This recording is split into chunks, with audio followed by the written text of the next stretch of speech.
ഇന്ത്യയുടെ വടക്കൻ സംസ്ഥാനമായ ജമ്മു കശ്മീരിലെ ലേയിലെ കാഴ്ചകൾക്കൊപ്പമാണ് മാതൃഭൂമി യാത്ര.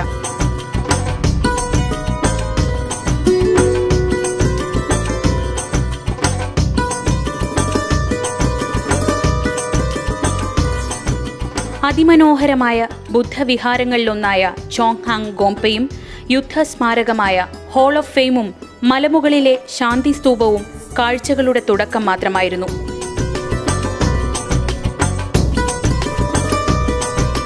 ലേ പട്ടണത്തിലെ ഒഴിവാക്കാനാകാത്ത മറ്റൊരു കാഴ്ചയാണ് പൈതൃക സ്മാരകമായ കൊട്ടാരം.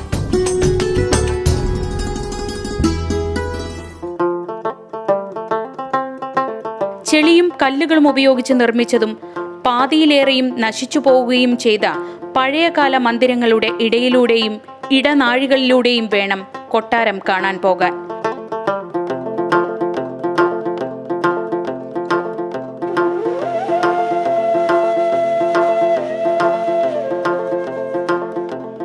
ലാമു എന്ന ചുരുക്കപ്പേരിൽ അറിയപ്പെടുന്ന ലഡാക്ക് ആർട്സ് ആൻഡ് മീഡിയ ഓർഗനൈസേഷന്റെ ഒരു ഓഫീസ് ഇവിടെ പ്രവർത്തിക്കുന്നുണ്ട്.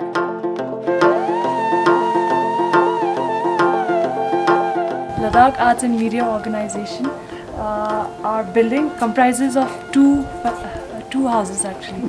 This is the house of the ലഡാക്കിലെ കലയും സംസ്കാരവും സംരക്ഷിക്കുക എന്ന ലക്ഷ്യത്തോടെ രൂപീകരിക്കപ്പെട്ട സംഘടനയാണിത്. കൊട്ടാരത്തോട് ചേർന്നുള്ള പൈതൃക മന്ദിരത്തിൽ ഇവർ ചെറിയൊരു മ്യൂസിയം സജ്ജീകരിച്ചിരിക്കുന്നു.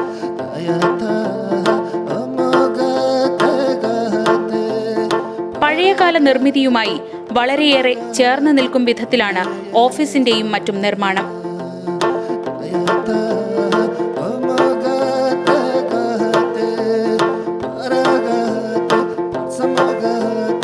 പഴയകാലത്തെ ഒരു വീട് അതേ വിധത്തിൽ നിലനിർത്തിയിരിക്കുന്നു.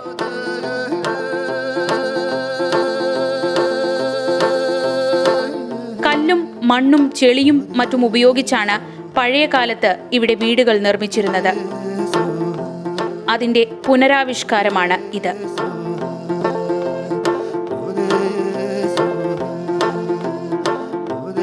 ലാമോയുടെ ഓഫീസ് പിന്നിട്ട് വീണ്ടും പഴമ മണക്കുന്ന ഇടനാഴികളും പടിക്കെട്ടുകളും താണ്ടി കൊട്ടാരത്തിലേക്ക് പോകാം. ടിക്കറ്റ് എടുത്ത് വേണം അകത്ത് പ്രവേശിക്കാൻ. പഴമയുടെ നിർമ്മാണ ചാതുരിയും സൗന്ദര്യവും വെളിപ്പെടുത്തുന്നതാണ് പ്രവേശന കവാടം.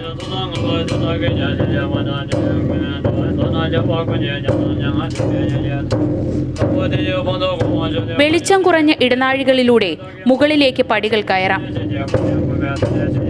മധ്യകാല ടിബറ്റൻ വാസ്തുകലയുടെ ഉത്തമ ഉദാഹരണമാണ് ഈ കൊട്ടാരം. ടിബറ്റിൽ ഉൾപ്പെട്ട ലാസയിലെ പോട്ടാല കൊട്ടാരത്തിന് സമാനമായ രീതിയിലാണ് ഇത് നിർമ്മിച്ചിരിക്കുന്നത്. ആദ്യ നിലയിൽ തന്നെ ചെറിയൊരു വിഹാരമുണ്ട്.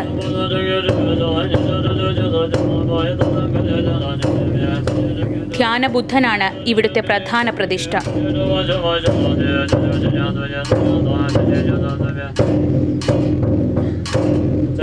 രാജകുടുംബത്തിന്റെ ആരാധനാലയമായിരുന്നു ഇത്. ഇന്ന് പൂജാകർമ്മങ്ങളൊന്നും നടക്കുന്നില്ല.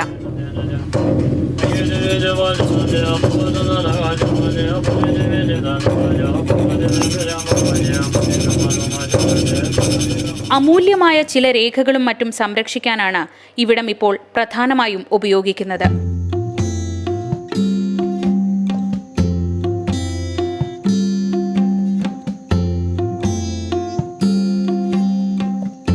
സെമോ മലമുകളിലായി 1553 നംഗ്യാൽ രാജവംശത്തിലെ സെവാങ് നംഗ്യാൽ നിർമ്മാണം തുടങ്ങുകയും അദ്ദേഹത്തിന്റെ മരുമകൻ സെൻജി നംഗ്യാൽ പണി പൂർത്തിയാക്കുകയും ചെയ്ത കൊട്ടാരമാണിത്. 9 നിലകളുള്ള ഈ കൊട്ടാരം അക്കാലത്ത് ലോകത്തെ തന്നെ ഏറ്റവും ഉയരം കൂടിയ കെട്ടിടങ്ങളിലൊന്നായിരുന്നു. മുകളിലെ നിലകളിൽ രാജകുടുംബവും താഴത്തെ നിലകളിൽ സ്റ്റോർ റൂമുകളും കുതിരാലയങ്ങളും എന്ന രീതിയിലായിരുന്നു ഇതിന്റെ സജ്ജീകരണം.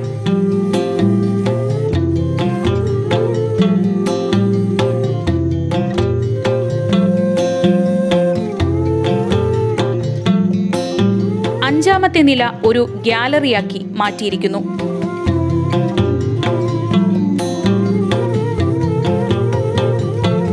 ലഡാക്കിൽ നിന്നുള്ള പഴയകാല ചിത്രങ്ങളും ജനങ്ങളുടെ ജീവിത രീതികൾ വ്യക്തമാക്കുന്ന ചിത്രങ്ങളും മറ്റുമാണ് ഇവിടെ പ്രദർശിപ്പിച്ചിട്ടുള്ളത്.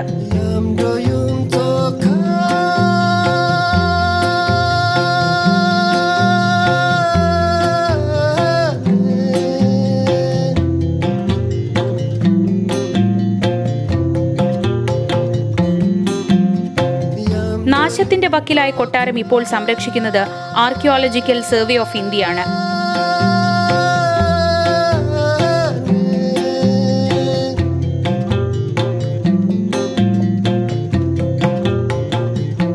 ലഡാക്ക് രാജവംശങ്ങളും കശ്മീരി രാജാക്കന്മാരും തമ്മിലുള്ള ഒട്ടേറെ കൊടും യുദ്ധങ്ങളുടെ നിശബ്ദ സാക്ഷിയായിരുന്ന ഈ കൊട്ടാരം ഏറ്റുവാങ്ങിയിട്ടുള്ള പീരങ്കിയുണ്ടകൾക്ക് കയ്യും കണക്കുമില്ലെന്ന് ചരിത്രം പറയുന്നു.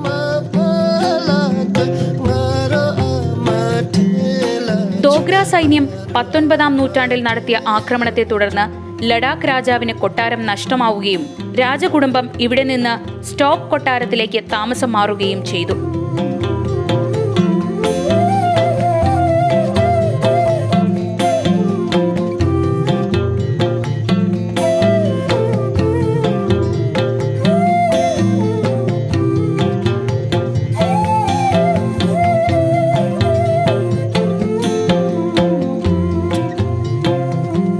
കൊട്ടാരത്തിന്റെ അവശേഷിക്കുന്ന പല ഭാഗങ്ങളും പഴമയ്ക്ക് കോട്ടം തട്ടാത്ത രീതിയിൽ പുതുക്കി പണിതിരിക്കുന്നു.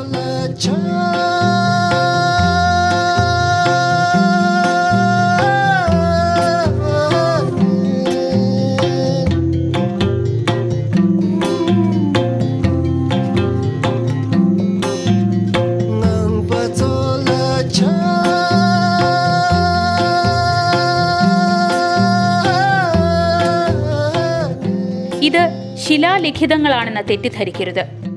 പുരാവസ്തു വകുപ്പിന്റെ സംരക്ഷണയിലാണെങ്കിലും സന്ദർശകരുടെ കൈക്രിയകൾ ഇവിടെയും സ്മാരകത്തെ വികലമാക്കിയിരിക്കുന്നത് കാണാം. കാലങ്ങളോളം കാത്തുരക്ഷിക്കേണ്ട ചരിത്ര സ്മാരകങ്ങളിൽ സ്വന്തം പേരും മറ്റും എഴുതിവെക്കാനുള്ള വ്യഗ്രതയെ മനോരോഗമെന്ന് മാത്രമേ വിശേഷിപ്പിക്കാനാകൂ. ഇന്ത്യയിൽ പലയിടത്തും സ്മാരകങ്ങളിൽ ഇത്തരം വൈകൃതങ്ങൾ കാണാറുണ്ട്.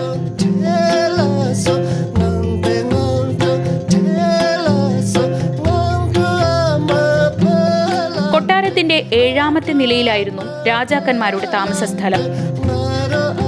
അതിനു മുകളിൽ 8ാം നിലയോട് ചേർന്ന് വിശാലമായ ഒരു ബാൽക്കണിയുണ്ട്. ലേയുടെയും പരിസരങ്ങളുടെയും മനോഹരമായ പനോറമിക് കാഴ്ചയാണ് ഇവിടുത്തെ ഏറ്റവും വലിയ സവിശേഷത.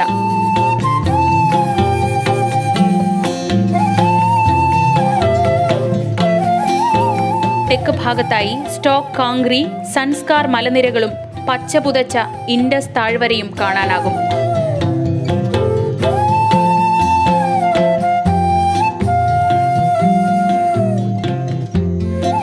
കൊട്ടാരത്തിന് പിന്നിൽ നിന്ന് വടക്കോട്ട് ഉയർന്നു പോകുന്നത് ലഡാക്ക് മലനിരകളാണ്. കൊട്ടാരത്തിന്റെ 9ാം നില വളരെ ചെറുതാണ്. അവിടേക്ക് സന്ദർശകർക്ക് പ്രവേശനം അനുവദിച്ചിട്ടില്ല.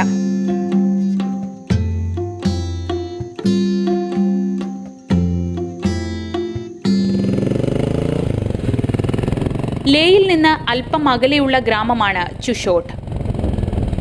അവിടെ ആദ്യമായി ഒരു പോളോ ഫെസ്റ്റിവൽ അരങ്ങേറുകയാണ്. ആ കാഴ്ചകൾ കാണുന്നതിനാണ് ഇനി യാത്ര.